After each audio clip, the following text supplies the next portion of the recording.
I remember back in the day, like WrestleMania 5, it started at like 4 o'clock, it was over by like 8 or 9. And that to me was enough. Plus the fact, the other thing was, with back in the day when I thought that the WrestleManias really popped, was that you would build up throughout the crowd. You'd start off with a couple cool ones, then you would hit with, I think Intercontinental title would be like right mid-card, a little after, just really hype them up. Get one match to pump you up before the main event, and then we get to the main event, and that has significance. I thought there were so many matches last night, and so many big matches, that it actually sucked the energy out of the crowd for the main event. By the time you got to the 3 girls, it was like they were exhausted from that Kofi match. They were exhausted from everything. They were so tired, and you could tell it audibly. Yeah, that's the problem. But this is the problem the WWE has now. They are their own worst enemy. The WWE Network, it will be their downfall. Because it's their platform, they are held to no time constraints. They feel like we can put whatever we want on. The fact of the matter is fans are going to continually pay to come sell out that arena, whether they get tired or not. So we can say, yeah, you should shorten it down, but the fact they're making this revenue hand over fist, they'll keep doing it. But yeah, but I think they could have made that same amount of revenue. They would have cut. Like, you could have cut that Baron Corbin match. You could have cut some of the team matches. You could have cut. There's a lot of stuff that you can cut. And guess what? Back in the day, and you know this better than anybody, you just didn't make the card this year. You didn't make Mania. You know, yeah, it was absolutely. Yeah, there's no point. That was, and you had to put matches on a pre-show for a reason. Right. That pre-show was 2 hours. You could have put way more matches in that front 2 hours and made the main card 3 hours or whatever and been perfect. Hold on a second. That's like kind of the way you guys are describing it, and the kind of twofold is, imagine you go to see a headliner, right? Like you went to see Carlin back in the day, and there was 9 open micers before Carlin. Be exhausted, right? Same thing is like, okay, WrestleMania is supposed to be the premier thing. I'm guessing in 2 weeks, some of these same matches are going to be on a Monday Night Raw or an NXT, like the exact same thing, well, right? no, because the thing is with the pay-per-view also is because there's so much time, there's more time for matches. And because what Jay was just saying, when Monday Night Raw and SmackDown, they're held to a time of 3 hours and 2 hours. But what I'm saying is some of these average matches would be on one of those, right? Yeah, I mean, the Baron Corbin, Kurt Angle, the only reason... that was a Monday Night Raw match. Yeah, no, but the only reason is because it was Kurt's last match. But there was, here's my thing. I understand as a fan, yes, it's too long, but as somebody who works in this industry, you have to know how hard these people have been working their whole careers for this. And being at WrestleMania is a completely different experience than performing on Monday Night Raw. I get that, but what Christian is saying is you gotta... I get what you're saying, but my point is that I want them to have their moment in the sun. And for a lot of these people, you don't know that you get to come back next year. And this could be their only time. And especially in the WWE, where it's like getting in a car accident every single night of your life, these careers are sometimes long and sometimes really short. As far where you're going, as far as the entertainers go, I get it. But with that, Christian, as far as the entertainers go, I'll give you one prime example of that, working your whole career. Kofi. If you paid attention to Ricochet when he walked out, when Ricochet came out, because I've known Trevor for 20 years, to have a kid from little bitty Paducah, Kentucky, finally be on the grandest stage of them all where he's worked his whole life, you just watched him look in amazement, and he was out of breath. So they have that moment. That, again, did you ever think you'd be there within a year and a half of being at the company? Absolutely no. But some of those people just can't make it their first year. Right. There are always going to be subsequent WrestleMania. Yeah, see, that's the thing, is that's why, as far as wanting it as a talent and giving it to them, it's a very romantic thing, and it's your passion is to get there eventually, but also as a company, and you also want to make the best product. I know. It's like earn it. It's like get there, and you might have earned it this year, but it's just not the card we want to tell. It's not the one that we want to sell this year, because you sell that many matches. You sell that many. It's like, plus the fact you're giving away a lot in one big event. You could have pushed that, because you could have done what Josh did. You could have taken even bigger matches and built up Raw because of it, and built up SmackDown because of some of these matches, and let some of those storylines that were going to evolve in WrestleMania. It's right after WrestleMania weekend. All eyes are on you. We'll beef up your card almost like it's a pay-per-view.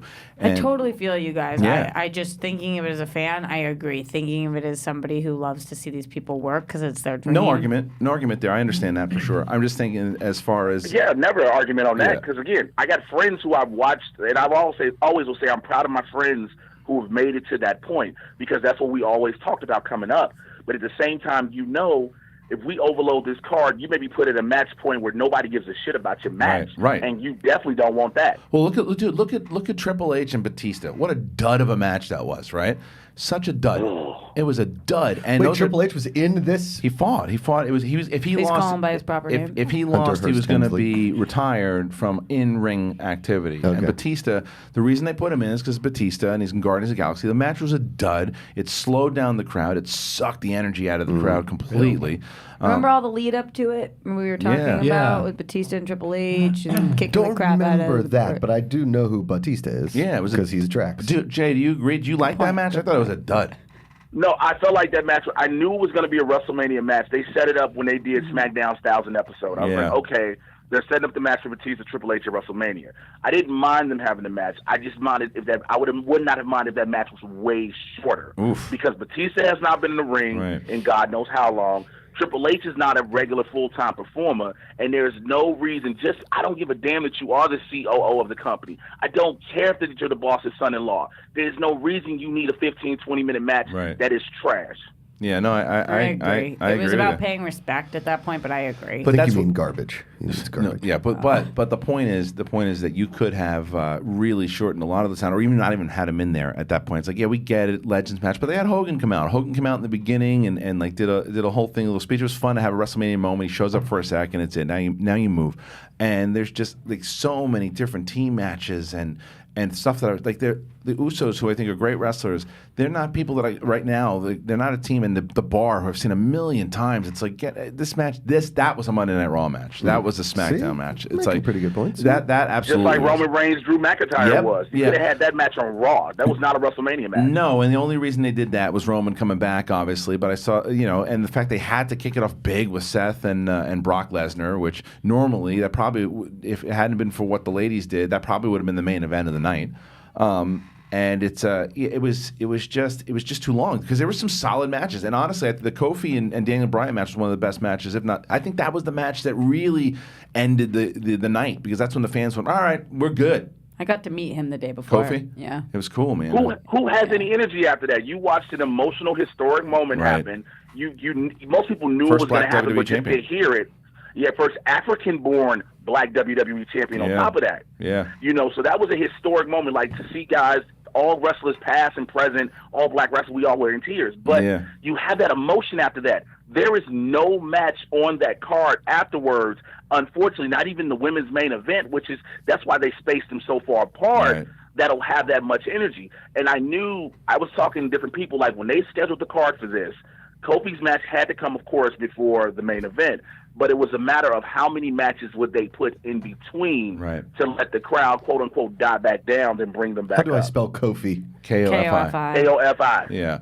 And K-O-F-I. That was, I would tell you that match and the Miz match were probably my two favorite matches of the event. And the Miz match was way early. It was good. And it was early enough to where you had that energy burst. You were still hyped up. Then you just damn near expended it all on Kofi's match. Yeah, I watched that. It was funny. I watched that one with my daughter. And like he suplexes the Miz suplexes. So she did watch. She watched a little bit of it. Didn't get to the main. Then my wife watched the main event. She's like, I don't want her watching. she's like they're socking each other in the face and just looking up to them though. Yeah, but she was. That's what I said. But anyway, she had him on. She had him with Shane McMahon. Got suplexed off of this. How far up was that? Scaffold in about 20 feet up, but Crazy. They had the ultimate crash pad, all type of protective, cardboard padding and everything to make sure. More so, Shane McMahon wasn't killed. Yeah, the Miz, you want him not injured as well. Don't get me wrong. Protect the prince. It's more so protect the prince. Yeah. Well, the other thing, what I noticed throughout it too, and you probably be able to speak on this better than me, but I've always known signs to make sure that they check on the wrestlers to see if they're okay. The referee will kind of whisper down. Is this a new thing, or they've always been doing this? Like big moments, like the referee. I saw it twice last night. Referee comes over and holds the wrestler's hand that's down, and you see the wrestler squeeze his hand to kind of let him know I'm okay. Yeah. Is that new? That's a thing they've been doing. It's not so long ago thing, but definitely on TV. Yeah. Because when you up the production value and you have so many cameras around and high def cameras that can pick up a whisper damn near. Yeah. You want to make sure you give just the slightest indication, I'm good, keep it moving. Yeah. So what were your favorite matches before we let you go, Jay? My favorite matches were I was a fan of the 4-way SmackDown tag titles because I love the Usos, and to see Ricochet there was a thing. Yeah. I was definitely a fan of the Daniel Bryan Kofi match. It was me being all invested. I had a live reaction to watching the 1, 2, 3 I put on my Twitter. Oh, cool. The Brock Seth match was really quick, and it was shocking as how fast it went. I liked that match. I liked it. I liked it. Yeah. It was just, I liked it. It was just, I was expecting what we've seen. I definitely, but I was like, I thought we were going to see what we saw with Brock versus AJ, Brock versus Daniel, right? Brock versus Finn, and we didn't get that. So I was like, that was kind of a shock. Yeah, it was almost like a power match.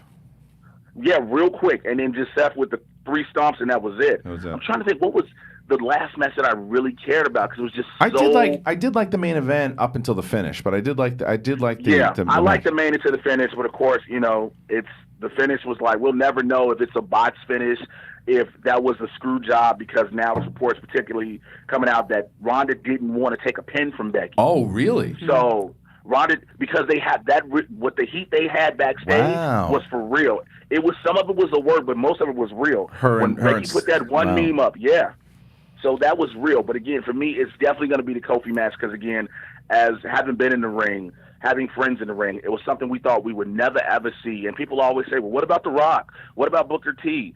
Look, The Rock, they lean on his Samoan heritage. Booker T was the world heavyweight champion. They never counted it the same. To see a black man be raised as a WWE champion and WrestleMania was arguably the greatest historic thing I think we'll ever see. And now it opens the door for so much more. And they were talking about that. My buddy who's a ref was saying this whole WrestleMania was about the diversity on the roster. Yeah. To show you they're moving forward. The women main eventing WrestleMania. Having Kofi win, the Usos staying over, just showing new things and new blood. Hell, Hawkins and Ryder actually winning the tag titles. It was kind of weird. So yeah, I hated that though. Are the Usos Greek? I hated that. I said that was the Rock's cousins. Oh, okay. Cousins or nephews? Nephews. Yeah, Rock's. No, they're cousins. They're cousins. They're They're like cousins. the booze. Okay. All right, well, they're cousins. Yeah. I got well, it. Jay, You get thank that? you, man. I'm glad that you were able to call in and give your perspective on last night's WrestleMania. Definitely a lot of thoughts, and also you guys can listen to Pro Wrestling Sheet, where I'm sure Ryan and Roka will be breaking this down in full.